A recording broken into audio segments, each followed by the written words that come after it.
and welcome back to another Sew April. Today I will be doing my February makes. I know I'm a little late. I try to get them done about the 10th of the month, or that's at least my goal in my head. So I also have a small chat at the end because I don't plan on doing the hashtag Fridaysews this week, but I'll explain that later. Okay, so I actually sewed quite a lot for February, and it was really pretty nice. One of the things I sewed, which I love this so much, it was the from Ellie and Mac. It's the Breezy dress on the top, and on the bottom I use the Belle half skirt, or half circle skirt. So I will insert pictures of it, and on a few of them I actually did manage to put my little tags in there. It just says handmade with love. And then the next one, Ellie and Mac, and this was the mint floral, the tea dress, and I put a pink label. It says, "You look really pretty today." I just love little fun labels. It's nice. And then another Ellie and Mac. This is the Wrapped in Love. Everybody loved this one on me. My sister even said, "This is your dress," which is funny because the first dress I made from Ellie and Mac for myself was the Wrapped in Love, and I made it pink, and I just didn't think it was very flattering. But like I told her, I said, well, I'm also 60 pounds thinner, so that might have something to do with it. I did not finish the hem on that. I do have a cover stitch machine. I'm just lazy sometimes. So I usually get a lot of them together and then I get them all done. The next one I did was the Vera top by Forget Me Not. That turned out so cute. I did run out of the red, so that's why I put the leopard print on the sleeves, which turned out really nice. And then I got the design off of Etsy, and I used my scan and cut machine. Oh, I left a piece of the plastic on there. Whoops. Anyways, I haven't wore it out, so I haven't washed it. But so the next one is the from Ellie and Mac Going Home. I should call this the Ellie and Mac February makes, because most of them are Ellie and Mac. This is the Going Home sweater. It's a raglan shirt. It was my tester because I made the top size a size 2X, and then the bottom I made a 3, and then I had to take it in on the bottom, so it ended up being a size 2X. But I love this one. I actually wore this yesterday at my husband's doctor appointment, so it's a really good shirt, and it's so soft. And then another Going Home sweater from Ellie and Mac. This one, I've seen a lot of the floral print with the leopard print on the sleeves, and I thought I'd give it a go. I think it turned out really cute. The only problem I had with this was it's a French terry. I don't know if you can see that. It's like a French terry in there, so it's not as stretchy. I should have made it a 3X on the bottom because it is snug. And the material I used for the cuffs and the neck, I used the same as this, which is a really stretchy one, and made the neck hole really big. But I'm not going to change it. It's fine. I'm sure I'll wear it at some point, you know. I mean, I already have. And then, I don't remember if I included this one, if it was from last month or from February. I think it was from February. I'm pretty sure it was when we had that really bad snowstorm. And I made this, it's like a French terry, it's the 5 out of 4 weekender tunic, and the neck on that was really big. I think I might go ahead and add a hoodie to it, but I'm also thinking I might even put a zipper in the front. One of my subscribers suggested that because the front does go up on the side, and that way I can take it in a little and just cut that centerpiece and have it with a zipper. I think that would make it more functional, and maybe I'll use it more as a hoodie, and I think that would be a lot better. I might add pockets because I love pockets. I make bags, but I really don't like to carry them a lot. I love pockets. I love wearing pockets all the time, and I almost always forget to include them in my dresses and stuff, and then it gets me so mad. And then the last one, this was from Simplicity 8059. It was the View B. Everybody loved this shirt and this color on me, this turquoise blue. I love it too. This is the one that's the asymmetrical, and hopefully I have included pictures with everything for these makes. It is a very thin material, but that's fine because it'll be really good for spring and fall, and even probably summer. This one is the one that the sleeve was way too big, and I did not know that I needed a narrow shoulder adjustment, and so I actually made a video of 3 different types of narrow shoulder adjustments with this pattern, and I made one of them a shirt, one of them another asymmetrical, and the last one I made into a dress. So if you haven't seen that and you're curious on what I did to change the shoulders, you can watch that video if you want. I hope it helps somebody out. I did not know I had a problem with that. When I make the Ellie and Mac makes, I don't seem to have a problem. My shoulders, like, this is the 90s dress from Ellie and Mac, and I don't have any problems with a lot of their shirts with the shoulders. So, hi Khaleesi. Anyways, I did not know that the big 4 was going to be a big problem with that. So, the next time I make a big 4 pattern, I'm going to try the method, I believe it was the 3rd one I did from Dorothy's Daughter, where you measure from your shoulder point to shoulder point. I'm going to try that, and then grade out to my size under the arms, and see how that goes. So, the other thing, I'm done with my makes now, so if that's all you wanted to see, then you can leave. If not, I will go ahead and talk about my plans that I'm doing next.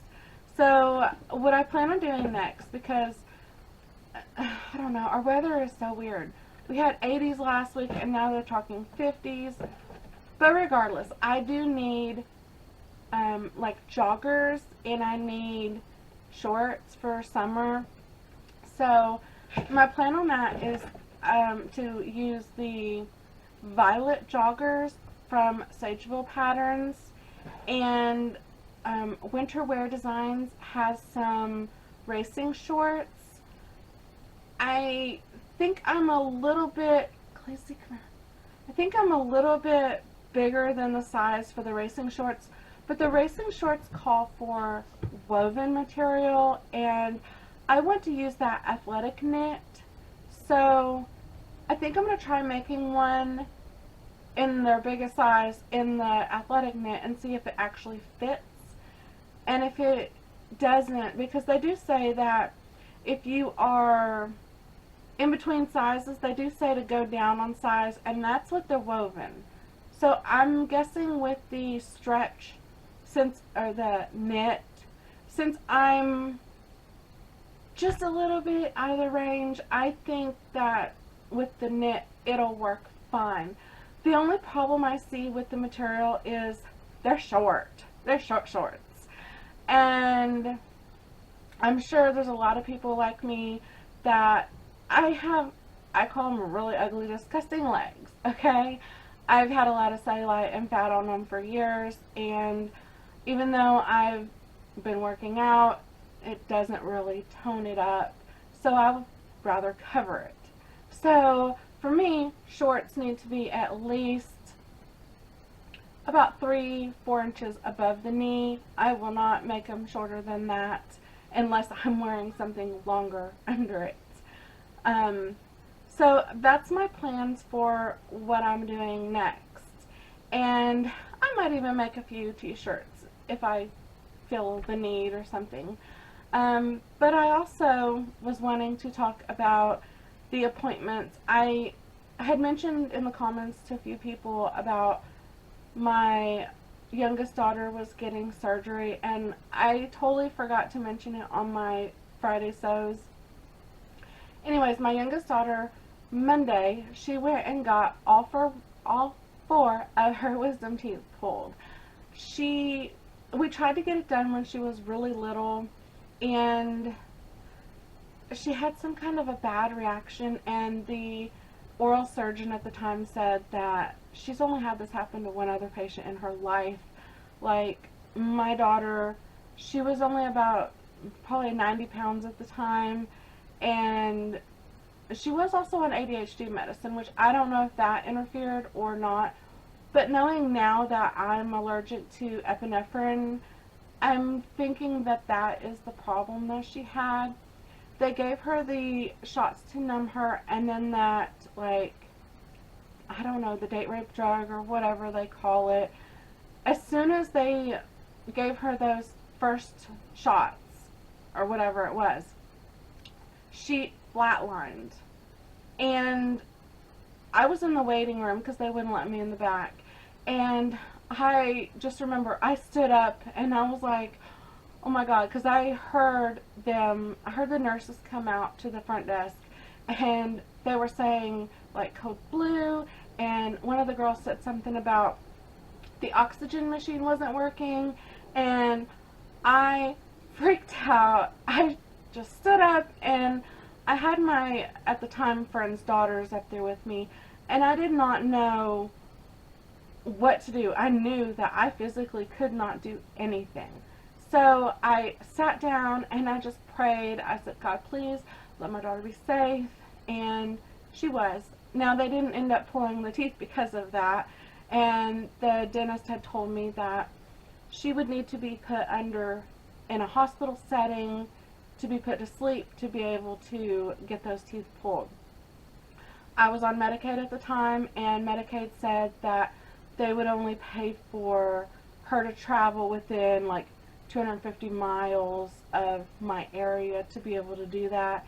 And since there wasn't one close enough, that I think I would have had to go out of state even or something, they said that they refused, they wouldn't do it. And of course we didn't have the money to get that done at the time. And so she's just had to deal with the pain of it over the years. And then when I got my dental work done a few months ago, I asked the dentist, I got her seen, and I said, can she get it done with some numbing stuff that has no epinephrine? Like, I do not feel comfortable with her going to sleep because of what happened, and I explained that. And he said, yeah. He said, we sure can do that. And I said, okay. And since he did such a good job on my mouth, I felt really comfortable having him work on her mouth. And so at her appointment yesterday, I did not expect it to take so long. We were there for about 2 hours. She did say she was waiting about 20 or 30 minutes before he was able to work on her. He had another patient ahead, and I get that. But he only used the stuff to numb her without the epinephrine, and that's all he used. She didn't have any type of pain medication or anything to like calm her down. She is so brave. Her name is Bridget, and if you don't know, the meaning for Bridget means strong, and she's always been strong. Out of all my children, I thought I couldn't get pregnant at the time with her, and I felt her kicking after 3 weeks. So she's a very tough, strong child. Anyways, she did tell me that they like had to drill to get some of the teeth out. So that kind of freaks me out, and I'm glad that that wasn't me. But I'm glad that she doesn't have to get that done again. And they did end up putting some stitches on the bottom, so at least she should be able to heal a lot quicker. And she seems to be good. She's sore, which is to be expected, and you know, she's doing pretty good. And then the other thing that I was going to mention is, I know a lot of people have asked how my husband's doing. We finally got to see the doctor, the specialist, yesterday. The regular doctor didn't tell us when he was scheduling us an appointment with the specialist that it was a diabetic foot specialist. How I found that out is when the nurse called to schedule the appointment. She said, "Oh yeah, we're scheduling this appointment for the ulcer on your husband's foot." And I said, "Ulcer? What do you mean ulcer?" And she said, "Well, that's what the doctor has it." And I said, "Okay, I know it's a wound and it hasn't healed. I just wasn't told it was an ulcer." And then she said, "How long has he had diabetes?" And I said, "He doesn't." And so she said, "Okay, let me double check to make sure he is supposed to see this doctor." And I was like, "Okay." And so she looked through it and everything, and she said, "Yeah." So we saw the doctor yesterday, and he said it does look, he did call it an ulcer while we were there. And we showed him the spot on my husband's other foot that had a sore, and it like healed up really fast. And we just said we were puzzled because this spot hasn't healed, and like the scab on it is still black. So, and then there's like a callus around it. So the doctor scraped some of the callus off just to see like how deep it was.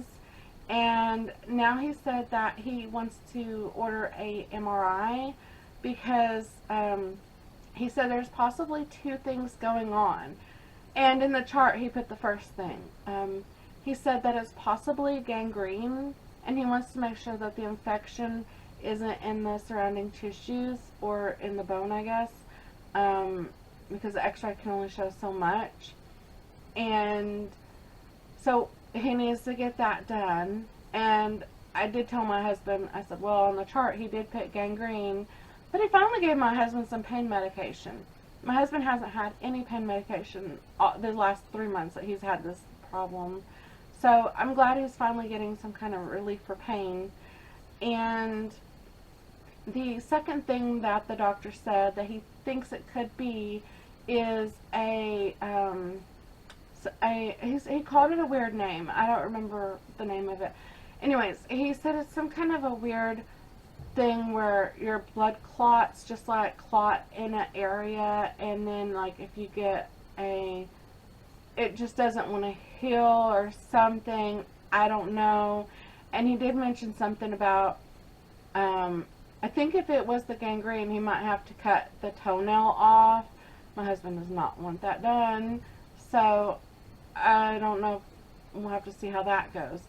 But he said if it's the other thing where it's just like a blood clot that like pulled up, he said it just takes a long time to heal, and there's no treatment for that. There's nothing they can do. I told the doctor, I said, that makes sense to me. I think it's that myself.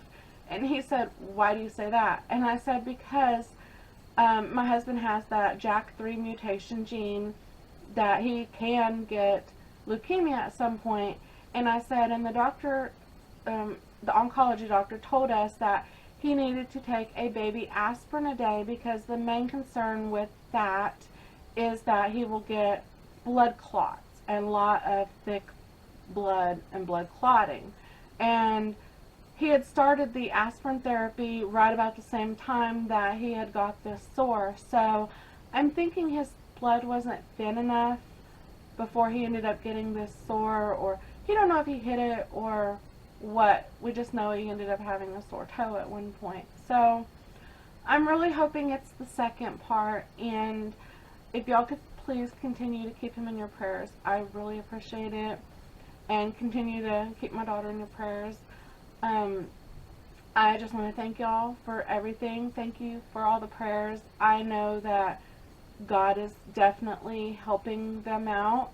I think that God has sent him to the right doctors. He kept saying, oh, just cut the toe off. And I'm like, no, you don't want to do that. If it's not something that needs to be done, then you could end up getting infection and losing your whole foot and then your leg. And I said, you don't want to do that. I said, we want to keep all your body parts. So, anyways, that's all that's been going on, and I have had just so much stress over all these appointments and worrying about them. I haven't had any time to really sit and sew. Last night I actually cut out the violet loungers, so I just need to decompress now and breathe. I did get to the point where I kept stressing over it, and I realized God doesn't want me to stress. He says to cast your cares and worries to him. So I had to just release that to him, because I can't do anything. Worrying about it does not help at all. And after I did that, I felt so much better.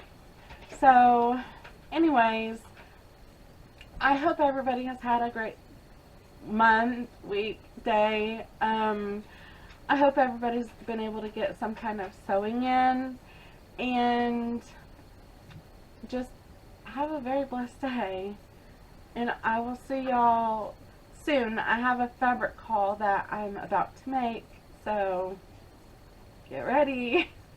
And there is some woven in it. Alright, I'll talk to y'all later. Bye.